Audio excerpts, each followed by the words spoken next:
Karavan Fuarı'ndayız. Dobi ile beraber geldik çünkü kendisinin karavanı var ve karavanla ilgili bizlere çok güzel bilgiler verecek. Sadece karavan değil, tiny house düşünen ve hayalleri kuranlar için çok güzel tiny house örnekleri görüyorum. Benim bile kafam karıştı şimdiden. Gezeceğiz, göreceğiz, öğrenmiş olacağız.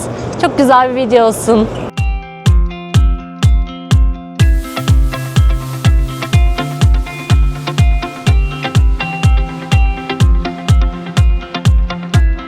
Şimdi Dobi'ye hazır buraları geziyorken karavanla ilgili birkaç soru soralım.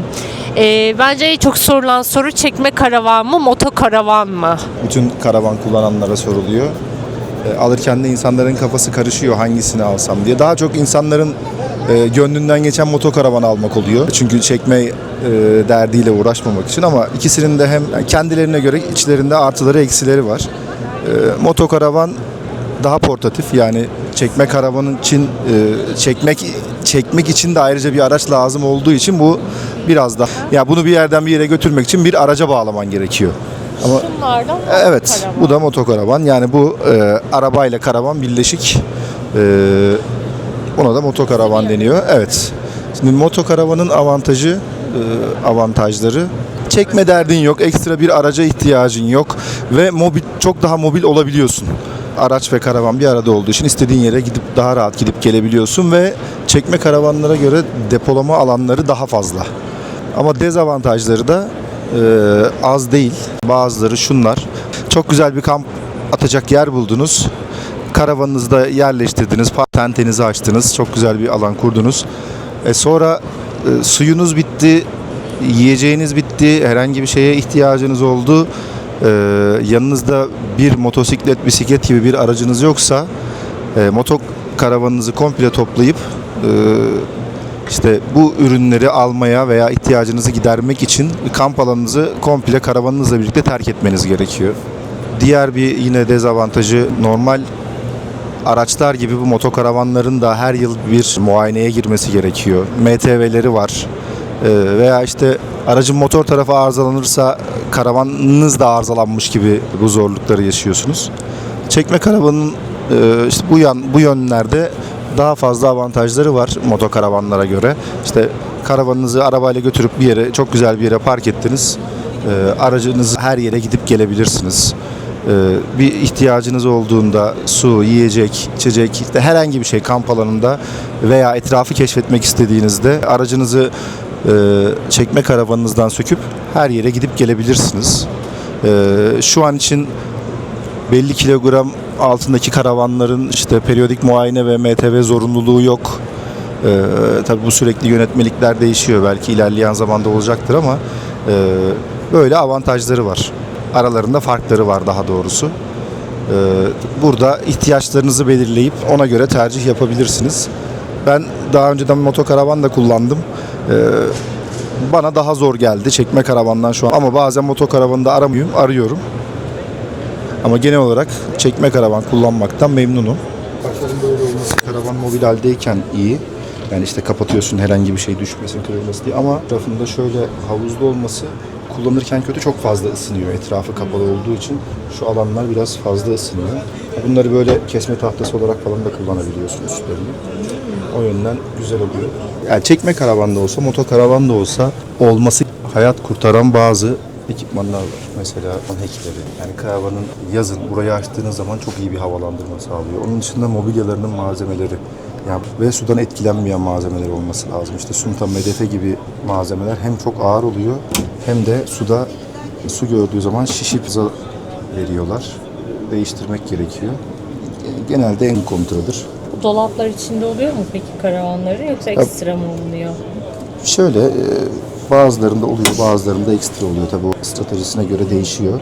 Ama genelde bu elektronikleri de 12 volt olarından almak lazım. Karavanlarda bir 12 voltu 220 volta çeviren inventörler var ama 12 volt hem daha az enerji harcıyor, hem de daha kullanışlı oluyorlar.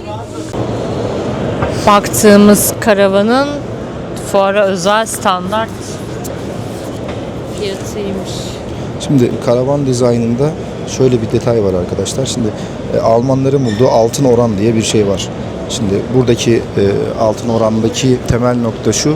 Şimdi karavan bir arabanın arkasına bağlayıp çektiğimiz için bir yük dengesi olması lazım.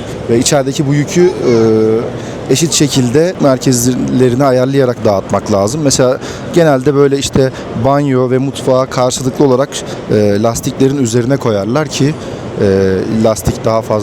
lastik üzeri daha fazla yük taşıdığı için hem dengeli olsun. Yani bir tarafı ağır, bir tarafı hafif olursa yolda giderken savrulmalar yaşanabilir. Güzel. İçerideki depolama alanından yiyor yani. Bu motokaravan da güzel bu arada. Tepesinde tentesi var bir de. Güzel ve bayağı kullanışlı. Ama şuna bayıldım, yani karavan kullananlar bilir bunun ihtiyacını. Sürekli karavanın içine girip çıkma Evet. bir süre sonra eziyet oluyor. Beğendiğimiz motokaravanın da içi bu şekilde. Fiyatı da 172.000 euro imiş. Ama araçla birlikte araçla birlikte tabii yani bayağı. Merhaba. Araç da 2025 model sıfır bir araç. Bu da çok önemli tabii ki. Şöyle, bu daha önceki fuarlardan kalma fiyatımız. İnternet Öyle sitemizde mi? güncel fiyatımız var. 5K karavan dediğinizde. Yani internet sitesinden güncel fiyatlara bakabilirsiniz. Tamam.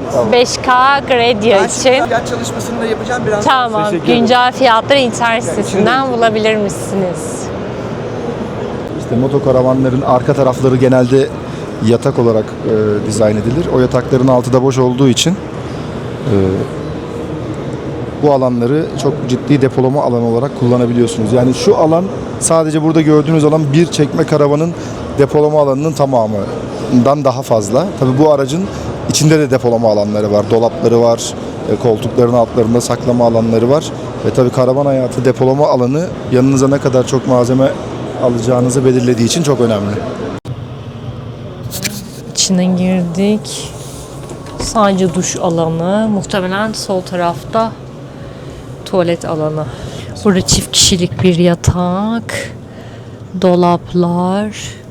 Yatak alanı güzel. Tuvalet, lavabo, aynası ve bir dolabı var. Havalandırması da var.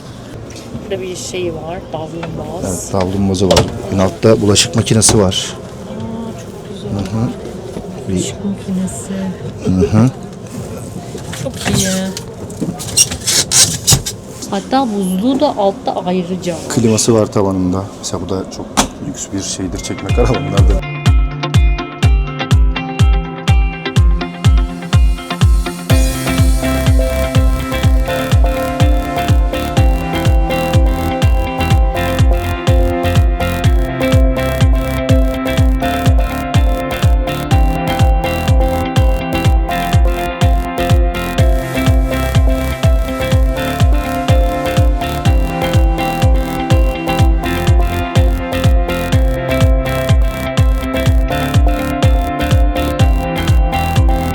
Yağışlı havalarda tabii ya üstüne Burada bir meyveni sebzeni yıka. yağışlı Burada havalarda çayını yap. üstüne ya bir Tente gibi bir tente şey. gibi bir şey koyman lazım. Bak şurada aydınlatma da yapmışlar ama şu an enerjisi yok. Bu Çok dizayn da güzel. gayet kullanışlı. Evet. Yani hem araba hem normal arabalar da çekebiliyor bunu. Evet. Kapsül diyorlar veya işte karetta diyorlar. Değişik isimleri var aslında. Outdoor diyorlar. Ama bu işte normal çekme karavanlardan daha portatif, daha zayıf araçlarla da, bazıları motosikletle bile çekilebiliyor, elektrikli araçlarla. Daha küçük, tam karavanla çadır arası bir ürün aslında.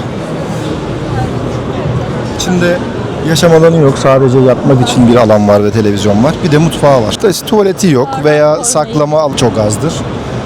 Ebatları küçük, fiyatları da göre tabii ki. Çadır yerine bunu tercih et gibi edebilirsin yani. Çekme karavanlarda da dış kabuğuyla ilgili tabii farklı şeyler var. Bir tek parça su geçirmez bir malzemeden oluyor. Şu önümüzdeki mesela fiber malzemeden. Ek yerleri daha az olduğu için su geçirme şeyleri olmuyor. Bazıları da sandviç panel dediğimiz panellerden yapılıyor. O da tam solumuzda bir araç var. Mesela bu da yine sandviç panelden yapılan şeyler ve farklı bir materyalden yapılıyor. Bunlar da tabii ki tercihe göre değişiyor. Monobloğun sızdırmazlık konusunda avantajı biraz daha fazla. Çünkü belli bir zaman sonra bu araçlar işte sürekli güneşin, yağmurun, karın altında kaldığı için ve sürekli hareket halinde olduğu için ek yerlerinden belli bir zaman sonra su almaya başlayabiliyor. Monoblok burada avantajlı oluyor. Elinizden eğer bu ufak tefek tamiratlar gelmiyorsa su alan bir karavan sizi çok zor durumda bırakabilir. Karavanların uzunlukları değişiyor. Standart uzunlukları var mı biliyor musun? Standart uzunlukları yok ama yönetmelikte ayıran şöyle bir şey var. O1 ve O2 belgeleri var. Ağırlıklarına göre bir ayrım var. Şöyle 750 kilogram altı olursa O1 belgeli oluyor ve bu şimdilik özellikle şimdilik diyorum çünkü bu sürekli değişme açık bir yönetmelik. O1 belgeli olanlar yani bisikletiniz gibi düşünün. Herhangi bir işte muayenesi yok, MTV'si yok, ÖTV'si yok. Alıyorsunuz bisiklet gibi hiçbir sonrasında bir şeyi yok. 750 kilo üstü olanlar arabalar gibi her yıl işte belli periyodik muayeneye ve MTV'ye tabiler. Şöyle arkadaşlar moto karavanınız da olsa, çekme karavanınız da olsa bazı basit ama çok hayat kurtaran detaylar var. Örneğin işte camlarınızda bir güneşlik olması ama en önemlisi sineklik olması. Çünkü yazın klimanız olsa da olmasa da yazın veya kışın fark etmez. Yani genelde yeşillikli doğa ortamında bulunduğunuz için çok fazla sinek oluyor.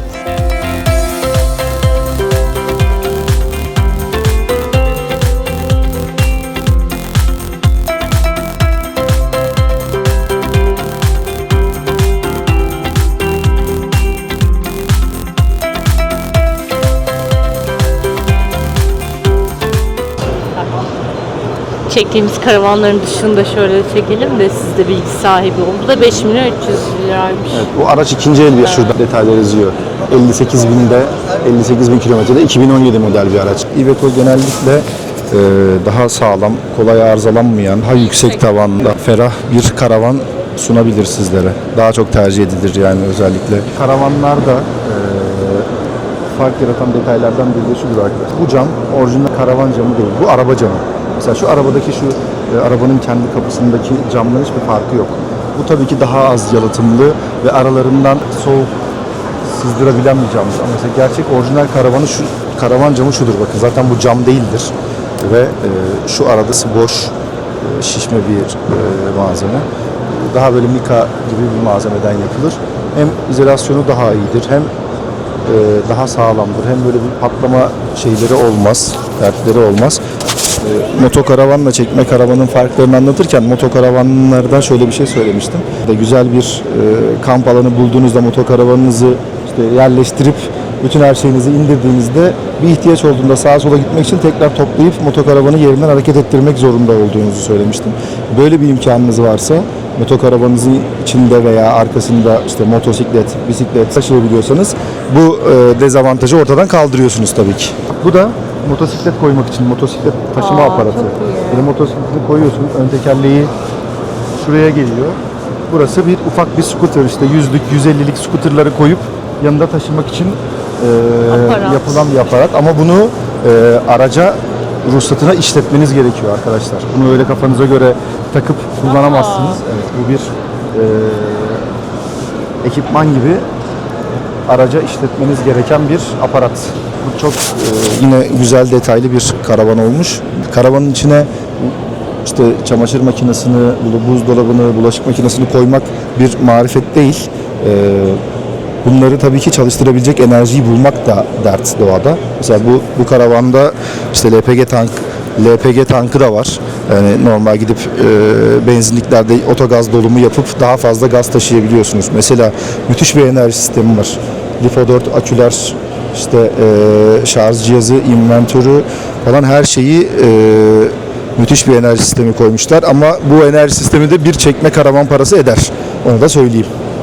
Güneş panellerinizin hızlı şarj eden iyi güneş panelleri olması lazım.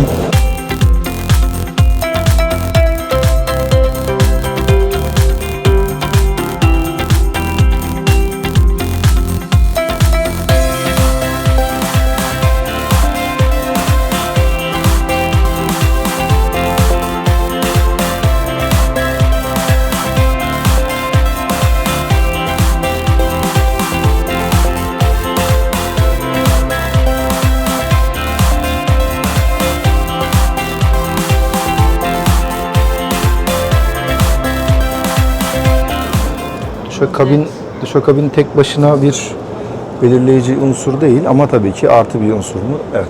Banyosuna baksana büyük. Evet. Burada 2 kişilik bir Sabit bir yatak var. Tabii güzel burada dolapları var. saklama alanı bayağı üst alanlara yapılmış. O güzel. Dolabı buzluk herhalde. Bu buzdolabı bayağı güzel, kullanışlı. Burada. Burası dolap gibi. Burası akü koymuşlar buraya. Fırını var, o güzel. Bulaşık makinesi yok. Bulaşık makinesi, ya bu eskiden fırınlar da yoktu abi. Sadece karavanlarda buzdolabı vardı. O da büro tipi buzdolapları koyulurdu. Şimdi tabii bu her geçen gün artıyor, konfor olanı. Bu arkası da yine 2 kişilik yatak olabilecek bir alan yapmışlar. Gayet de güzel olmuş.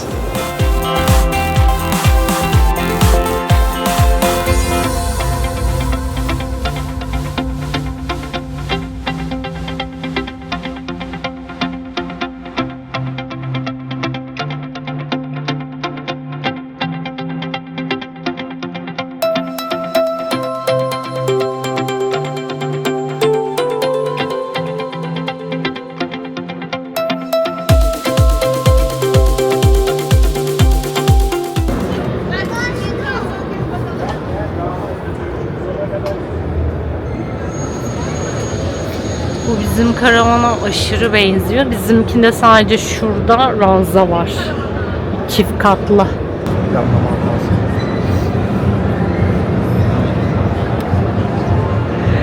Posing.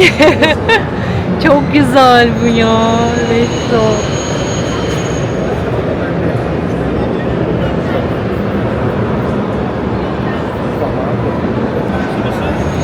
Ne kadarmış? Afiyet yazmıyor.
Balkonu da var bunun.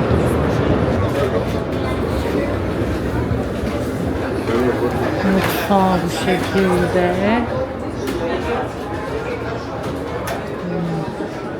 Kafkas'mış buranın ismi. Beyefendiyle de bayağı bir konuştuk.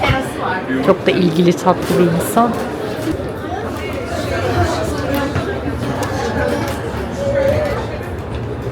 Burası yatak odası. Şurada dolaplar. Şurada da balkonu var. Şöyle de köşe takımı yapmışlar. Evet, videomuzun sonuna geldik. Çok bir şey yok bence arkadaşlar bu arada. Çadır, outdoor ürünleri için kesinlikle gelmeyin. Sadece karavanlar var. Çekme karavan ve motokaravan. Tiny house'lar var ama çok az sayıda, onlar da örnek olarak. Bunlara merakınız varsa gelebilirsiniz. En azından tanışmış, görüşmüş olursunuz. Yani geldiğinizde karavan ve tiny house ile ilgili biraz olsun fikriniz olmuş oluyor. En azından şunu alırım, bunu yaparım. Fiyatları görüyorsunuz, malzemeleri karşılaştırıyorsunuz. Karavan açısından gayet güzel. Çıkın gelin derim. Bizi izlediğiniz için teşekkür ederiz. Umarım faydalı bir video olmuştur. Hoşça kalın.